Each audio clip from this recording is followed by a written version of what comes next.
What's up guys, Wolf here bringing you a brand new Fast and Furious car remake. In today's remake I'm bringing the 1993 Mazda RX-7 from Too Fast, Too Furious. The car that the, driver is known as Orange Julius drives, and I think it is a pretty decently built car. It's almost like the RX-7 that I had for the very first movie for Dom, but there is a few changes and a few things that you need to note when making this car. This car was not really shown too much in the movie, especially the interior. Exterior was a lot more, but the interior there wasn't too much at all. As I go over everything, let's go over the base price. Go to the Travel and Transport website. You want to go to the Benny's Original Motorworks website.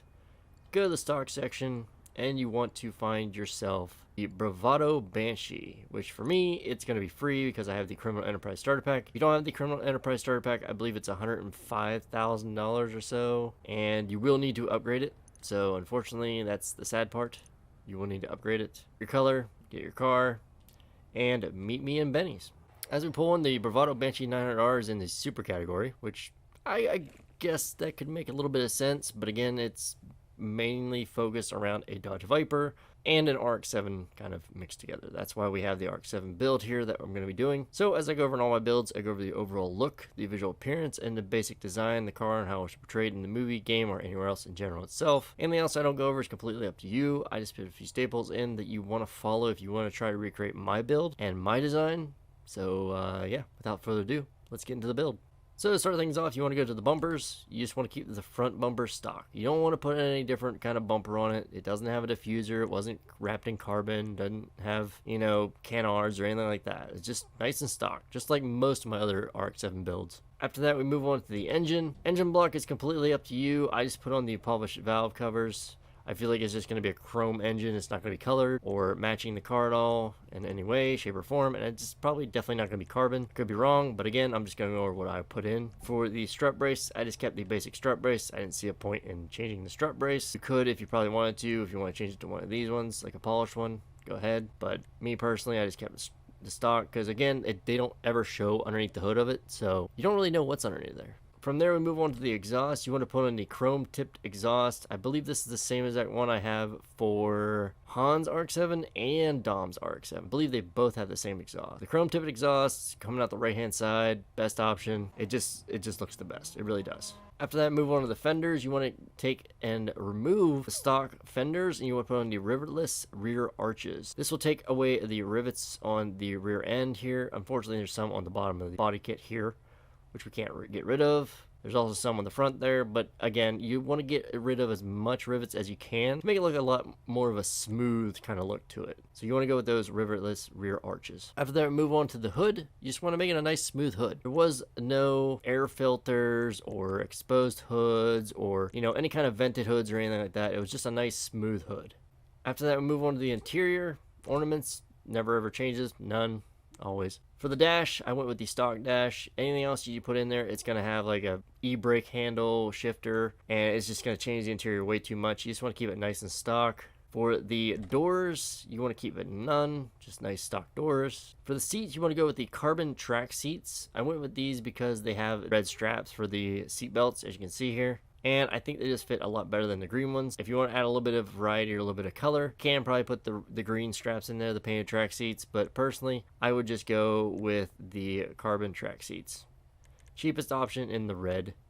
And the seat style is like this. They have like the upper grip or the upper holding of the actual area. After that, I move on to the steering wheels. I put on the Apex Clubman. I really don't know if it had NOS because he never jumped the bridge. He just turn and say, oh, hell no, something like that. And it's hard to tell if he had NOS in the car or not. And for the light color, I went with a Torino red. I think it fits the best. I was going to go with like an orange, but I feel like his neon is red. So I went with a Torino red interior color as well. After that, move on to lights. Headlights, you just want to keep them stock. Don't ever change them. Never do change them in any of my builds, except for like one or two. Maybe I would say no more than 5 of my builds so far. For the neon kits, this is an interesting thing that you need to notice on this one. For the neon kits, you want to go to neon layout and you want to do front and back. You're probably thinking, well, why don't you front, back, and sides like all the other ones? Because his car only had neon on the front of the car and the back of the car. And the neon color you want to go for is red. Again, I'll show pictures. It's very odd. I was actually looking at some of the pictures and some of the screenshots I actually took and everything, and even parts of the actual clips of videos and such. And he had no red on the side. It was just in the back and the front. After that, we move on to the livery. The livery you want to put on is the yellow flash. Now, I know this could be used for a lot of different builds. You could use this for something like a Lightning McQueen build from Cars, if you guys know what that movie is. Or, something along those lines. But the closest thing you could do for livery for the Orange Julius, which it says Orange Julius on the side, and also, I believe, on the hood, and maybe a few more things on the hood, is the yellow flash. I think it just adds a little bit more color, and it actually adds the color of the livery that was in the movie on the car. So I mean, it's yellow, it's different, but it is something to kind of distinguish it from the other ones, because if you would use something like the Stoplight Racer graphics, that one does not even come close to the Orange Julius. It just doesn't look right at all, and you just want to go, I would just again say go with the yellow flash. After that, move on to the plates. You want to go to the license plate. You want to put on the blue and white one, and the custom plate you want to go for is R3H745. Again, that is R3H745. And that is the custom plate that is actually on the car in the movie. Saving respray for last, we move on to the roof. You want to make sure it does have a roof on it. You do not want to remove the roof. The main reason is it was an RX-7. I could be wrong, but maybe they don't make RX-7s in convertibles. I mean, I believe they probably make Dodge Vipers in convertibles, but again, I could be wrong on that. But yeah, you just want to make sure it does have a roof on it. That way it does look a lot more close to the actual car from the movie and the build in general. After that, move on to the skirts. You want to go with the street skirts. These skirts will come straight down the side, as you can see here. If you go with the other ones, they'll have carbon fiber pieces on them and things like that. Just want a nice clean piece. This here, it kind of juts out a little bit. As you can see, it juts out in front of the wheel. Street skirts come straight down. It gets rid of the carbon as well, but it does add a little bit more rivets on it. Unfortunate, but there's not much you can do about that. After that, we move on to the spoiler. You want to put none. He didn't have a spoiler on the car. There was no fancy spoiler on it. It was just a nice clean back end, which kind of changed it up a bit from most of the RX-7s you see, because Hans and Dom's RX-7 both had spoilers on them. So it's kind of interesting to see Orange Julius's RX-7 not to have a spoiler on it. After that, we move on to suspension. You want to keep the suspension stock. Now, I know this is a very odd option. Most of the time I say, oh, put it in lower, put it in street. Those options are great and all, but I mean, even though they don't lower it that much, you probably could if you really wanted to. But me personally, I try to keep it as close to the actual build from the movie and real life in general as I can. And the main reason I do stock is because you'll see a picture as he's, stopping from jumping the bridge, and I believe it is Suki's actually, getting ready to boost over the bridge. You'll see a lot of play in between the fenders and the wheels. So I think stock suspension is the best option. Again, you guys can put it however you like, but again, my personal opinion, stock suspension is the way to go. After that, move on to the tailgate. You want to put on the smooth rear deck lid. This makes the end nice and smooth. It doesn't make it join out or pointed like this. And it doesn't add carbon fiber or ducktail or, anything like stripes or anything like that. It just makes it nice, smooth, clean, almost like the front end of the hood as well. Kind of completes the look for the most part. After that, we move on to the wheels. You want to go to wheel type. You want to go down to the sport category. You want to go to the chrome rims, and you want to put on the Wangen Master chrome rim. These rims here, I think, fit the best. I think there is maybe another option in the street category, but unfortunately, we're not at the LSC to do the street category, and the option is more deep dish. I would say more sunken in than these ones, and these ones just fit perfectly. They don't really sink in too much. They sink in enough to make it, kind of appear that way, but I would say the Wangen Master rims are the best option for the build. I know I put them on a lot of my cars, but most of the cars have these kind of rims, unfortunately, and these are the closest ones you can get from most of them. For the wheel color, they're going to be chrome, so you can't change that. The tires, there's no custom tire design, so don't worry about adding that. Tire enhancements, you can add bulletproof tires on if you wish, more realistic if you don't, and tire smoke, white tire smoke.